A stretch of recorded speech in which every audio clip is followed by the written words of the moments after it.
ஓம் ஸ்ரீ குருப்யோ நமக. நன்றாக குருவாழ்க, குருவே துணை. பரபிரம்ம ருத்ரகாயத்ரி ஞானஸ்தலத்தின் நண்பர்களுக்கு வணக்கங்களும் வாழ்த்துக்களும். இந்த பதிவு விருச்சிக லக்ன அன்பர்களுக்கு 7 நாட்களுக்கான பலன். ஜனவரி 27 முதல் பிப்ரவரி 2ஆம் தேதி வரை, சனிக்கிழமையிலிருந்து வெள்ளிக்கிழமை வரை நம்முடைய விருச்சிக லக்னத்திற்கு சந்திரன் எந்தெந்த ராசியில எந்தெந்த நட்சத்திரத்துல நகர்றாரோ அதனுடைய பலனை பார்க்க போறோம். இப்ப கிரக நிலைகள் எப்படி இருக்கு அப்படின்னா, விருச்சிக லக்னத்திற்கு 2ஆம் இடமான தனுசுல செவ்வாய், புதன், சுக்கிரன் 3 கிரகங்கள் இருக்கின்றன. 3ஆம் இடமான தைரிய ஸ்தானத்துல சூரியன் இருக்காரு. 4ஆம் இடமான தாய்மனை, பூமி, வீடு, வாகனம், தன் சுகம், தன் வித்தை என்று சொல்லக்கூடிய ஒரு சுகஸ்தானத்துல அர்த்தாஷ்டம சனியாக சனி பகவான் இங்க இருக்கார். 5ஆம் இடமான பூர்வ புண்ணிய ஸ்தானத்துல ராகு உட்கார்ந்திருக்காரு. 6ஆம் இடமான உழைப்பு, கடன், பகை, நோய் இதையெல்லாம் குறிக்கக்கூடிய ஸ்தானத்துல குரு உட்கார்ந்திருக்காரு. 11ஆம் இடமான மன திருப்தி, நண்பர்கள், மூத்த சகோதர சகோதரி அப்படின்ற ஸ்தானத்துக்கு கேது உட்கார்ந்திருக்காரு. இப்போ நம்ம ஜென்ரலா இந்த கிரகம் இங்க இருக்கு, அந்த கிரகம் அந்த பலனை மட்டும்தான் கொடுத்துட்டு இருக்கோம்னு நினைச்சிட்டு இருக்கிறதுல இருந்து மாறுபட்ட ஒரு அஸ்ட்ராலஜி. நட்சத்திரம்தான் கிரகங்களை சலனப்படுத்தி நம்முடைய ஜனன ஜாதக குடுப்பினையின் மூலம் அந்த நட்சத்திர ஆற்றலை தான் திசாபுத்தி அந்தரத்திலையும் இது போன்ற கிரக நகரக்கூடிய கோச்சாரத்திலையும் நமக்கு நிகழ்வுகளாக நடக்கிறதுங்கிறது தான் அட்வான்ஸ்டு அஸ்ட்ராலஜி. இப்போ அந்த வகையில் சனிக்கிழமை அன்னைக்கு ஆயில்ய நட்சத்திரம் நமக்கு பாக்கியஸ்தானமான கடகராசியில தான் இருக்கு. ஆயில்ய நட்சத்திரம், ஆயில்யத்தை பொறுத்த வரைக்கும் அந்த அன்னைக்கு 3 நட்சத்திரமும் சேர்ந்து தான் வேலை பார்க்கும். புதனுடைய நட்சத்திரம். அப்ப நம்ம லக்னத்துல இருக்கிற கேட்டையும் புதன் தான். நம்ம லக்னத்துக்கு 5ஆம் இடமான மீனராசியில் இருக்கக்கூடிய ரேவதி நட்சத்திரமும் புதன் தான். 9ஆம் இடமான கடகராசியில் இருக்கக்கூடிய ஆயில்ய நட்சத்திரமும் புதன் தான்.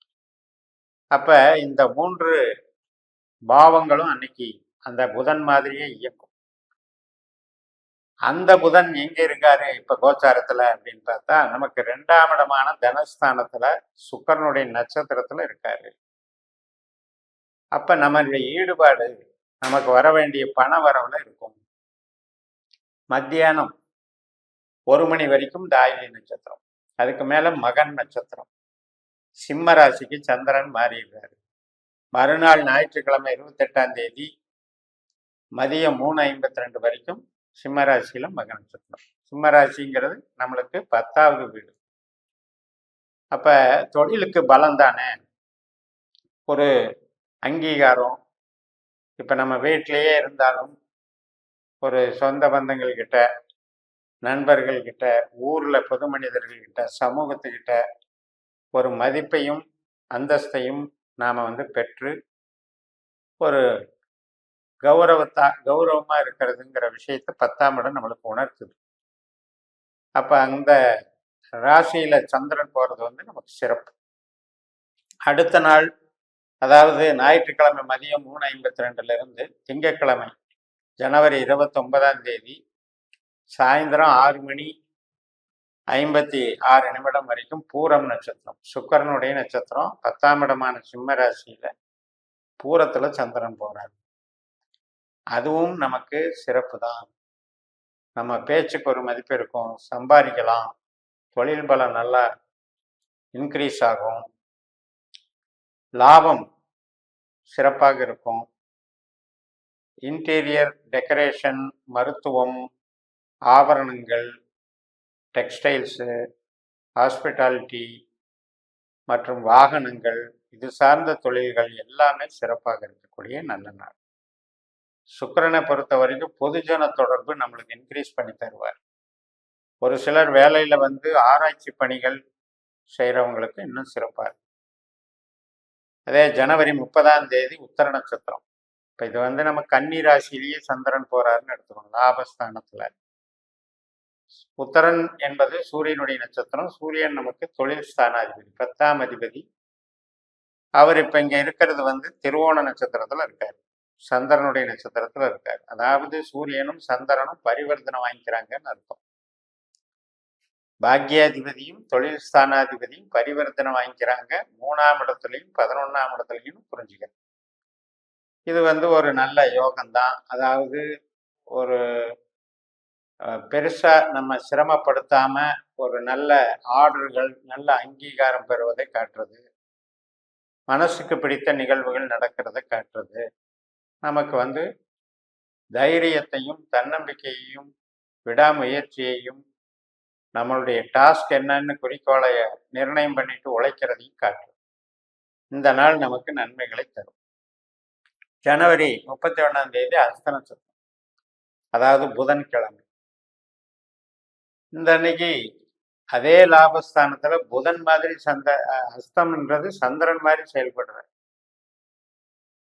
அந்த சந்திரன் நமக்கு பாக்யாதிபதி லாபஸ்தானத்துல சந்திரனாவே செயல்படுறாரும் போது ஒரு கோயில் காரியங்கள், பூர்வீக ஸ்தலங்களுக்கு போறது, முன்னோர்கள் ஆசீர்வாதம் வாங்கிறது, வெளிநாடு தொடர்பு, ஆராய்ச்சி கல்வி, மேல் படிப்பு, பிற நபர்களை சந்தித்தல், உறவு பாராட்டுதல், கல்யாணத்துக்கு வரன் பார்க்கறது, குழந்தை பிறப்புக்கு முயற்சிகள், இது எல்லாத்துக்குமே சிறப்பு கொடுக்கும்.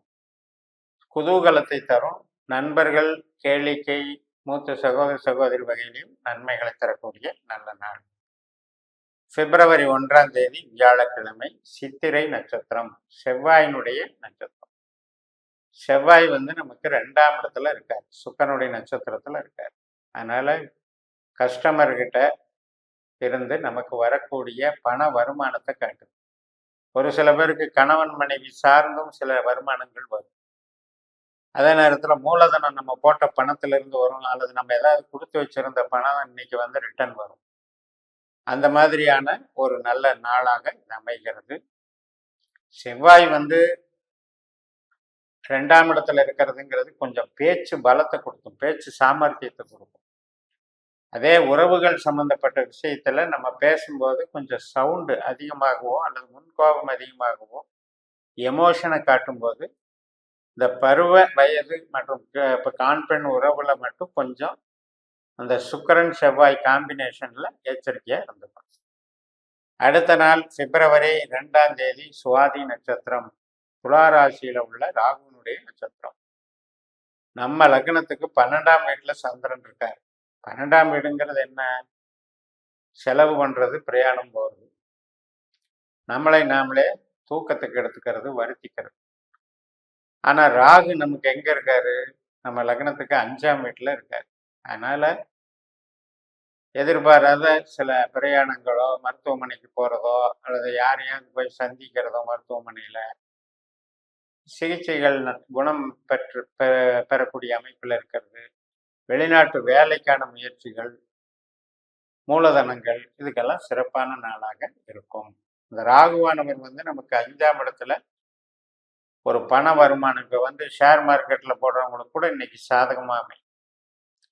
எப்பவும் ஷேர் மார்க்கெட்டுங்கிறது நாள்தோறும் கொடுத்துக்கிட்டே இருக்காரு. 5ஆம் பாவ கிரகம், 5ஆம் பாவத்தினுடைய அந்த பாவ அதிகாரி 2ஆம் பாவமான பணவரவை தரக்கூடிய தொடர்பு நம்ம ஜனன ஜாதகத்துல இருக்கணும். இருந்தால் தான் இந்த ஷேர் மார்க்கெட் மூலம் நமக்கு பணம் வரும். அது இல்லாம நமக்கு ஆசைகளை ஒரு கிரகம் கிளப்பிக்கிட்டு இருக்கும். அந்த ஆசையினால நஷ்டமும் கஷ்டமும் வர்றதுக்கு நமக்கு நடக்கக்கூடிய திசாபுத்தி வந்து 4ஆம் பாவத்தையோ நம்மளுடைய இதுக்கு வந்து 8ஆம் பாவத்தையோ இயங்கிட்டு இருந்தா அந்த 5ஆம் பாவத்துக்கு அது தடையா போயிடும்.